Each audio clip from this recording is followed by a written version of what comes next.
Hey, first grade. Hope you're having a marvelous Monday today and you're ready to get started with some math. So this is the month of November now, and so we're going to be working on a new math fact strategy this month. Our new math fact strategy that we're going to work on is called doubles minus one. So last month we worked on doubles plus one. So this is pretty similar. There's just one different step. Remember, the reason that we do these math fact strategies each month is so that you can become really fluent in your math facts, and that basically means that you can become pretty quick at knowing your math facts and solving them, and you're not having to count each thing with your fingers to try to solve each problem. You're able to just look at it and quickly know the answer. So that's the reason that we use and learn these strategies, so that you'll have a way to quickly solve the problem. All right, so let's learn a little bit about doubles plus one. Alrighty, so doubles plus one is a lot like doubles minus one, or double minus one is a lot like double plus one, because you kind of have to use the same type of equation. So if I have 3 plus 4, okay, we can use double minus one to solve this also. You have to have two add-ins that are right next to each other on the number line in order to use double minus one. Same as double plus one. They have to be right next to each other. Otherwise, it will not work. So with doubles minus one, what you're going to be doing is choosing the larger add-in first, and then you're going to double it. 4 plus 4 equals 8. Now, instead of plus 1, this is double minus 1. So you double it and then you subtract 1. So 8 take away 1. 8 minus 1 is 7. So 3 plus 4 is 7.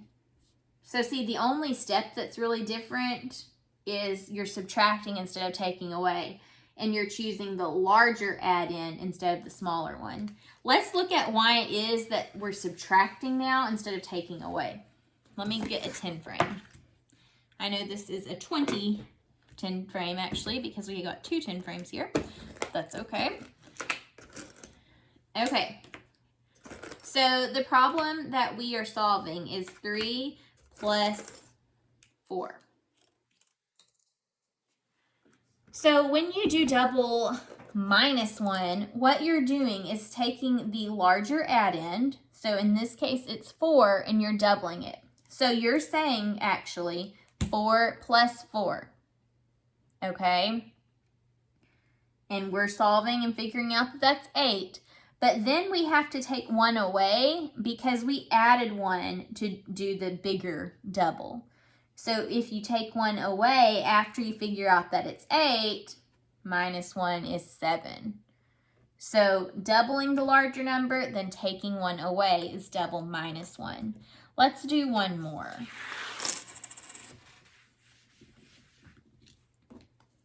Okay, how about we try 4 plus 5. Okay, so with 4 plus 5, let me build that right here. And I'm going to actually use all of the same color this time so that you can really see how you have to add one. And it's like super easy to notice.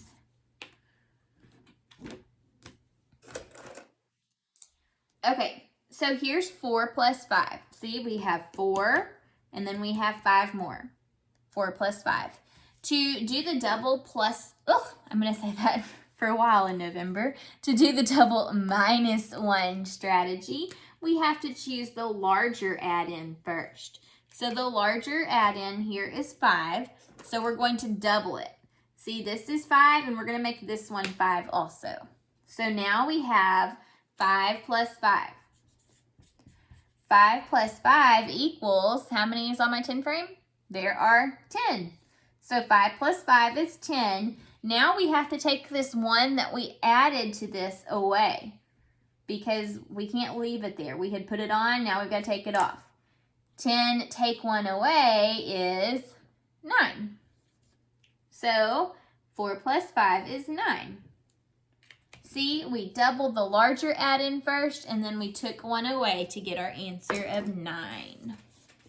So that is double minus 1, or doubles minus 1, and we're going to keep working on that throughout the month of November.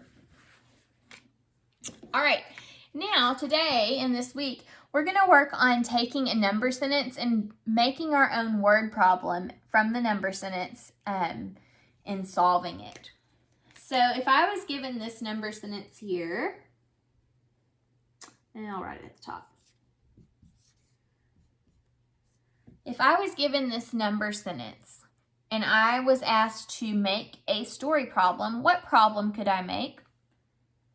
If you'd like to take a minute to pause the video and think of a problem, do that now. Okay, so for this problem, it is subtraction. And I know when I write this problem, I'm going to need to have something or someone starting with 7 and then taking 2 away and then asking for the answer. So let's see, I could do Sally had 7, how about s'mores? That sounds really yummy. Sally had 7 s'mores. She ate 2 of them. Okay, so let's stop for a second. So far, does my problem match what the number sentence is asking? If she had 7 s'mores and then she ate 2, is that 7 minus 2? Yes, that's correct. But we're not done with our word problem. We have to have a question in the word problem in order for it to be complete. So we need to ask the question so that people will know to solve and get the answer. So let's see what we can ask. Let's ask, how many s'mores does Sally have now? Does that make sense? Sally had 7 s'mores. She ate, 8 means we're getting rid of, subtracting, 2 of them. How many s'mores does Sally have now? So we need to know how many she has. So let's take a minute and actually solve our word problem now. So press pause and try to solve, and let's see if you get the right answer. All right, so Sally had 7 s'mores. 1, 2, 3, 4, 5, 6, 7. Here are her 7 s'mores. She ate 2 of them. 1, 2. How many does she have now? 1, 2, 3, 4, 5. So she has 5 s'mores. Did you get 5? Good job. All right, let's take one more number sentence and make a word problem that can go along with it. Okay, let's do...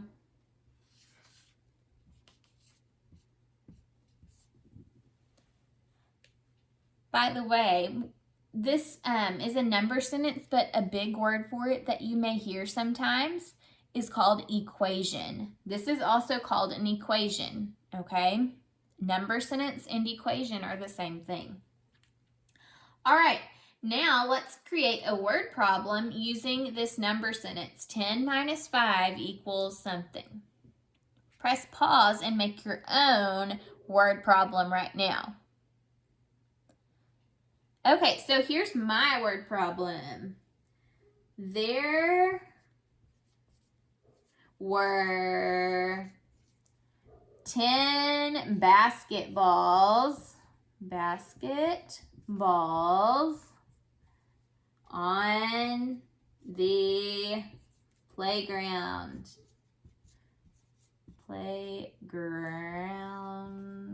Period. Okay, so there were 10 basketballs on the playground.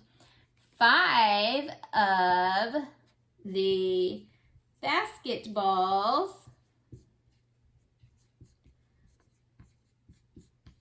got taken inside. Okay, so far, how's this looking? So far, there were 10 basketballs on the playground, then 5 of them got taken inside. Does that follow along with the subtraction? Yes, because if there were 5 and then 5 of them got taken inside, they are going away. I'm not putting 5 more with what I already had. I'm getting rid of some of them. So this does make sense, but I'm not done. A lot of times kids think they're done writing their word problem after they do this part. A word problem always has a question that you have to answer and solve. So we need to ask whoever's going to solve this a question. So let's see here. We could say, how many basketballs remain on the playground?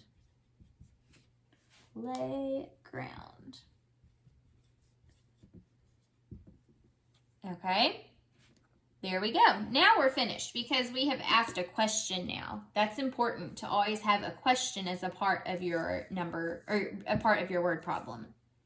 Okay, now let's solve. So if I have these 10 basketballs that were on the playground, 1, 2, 3, 4, 5, 6, 7, 8, 9, 10. I always like to double check when I count or when I draw a picture. So let's recheck. 1, 2, 3, 4, 5, 6, 7, 8, 9, 10. I do have 10. Now I can keep going. Okay, so there were 10 basketballs.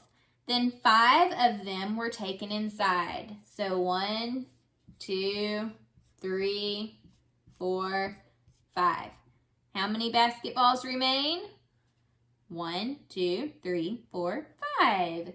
So 10 minus 5 equals 5. How did you do? Okay, I'm going to leave you today with a number sentence or an equation, whichever you'd like to call it, and I want you to make your own word problem at home. You can write out the words or you can just tell someone what your word problem would be. But don't forget, you have to ask a question at the end in order for it to be a true word problem. Okay, here's your equation. Okay, so I want you to figure out your own word problem for 8 minus 6. Okay, and then you can either write it on paper or tell an adult what your word problem would be. See you tomorrow. Bye.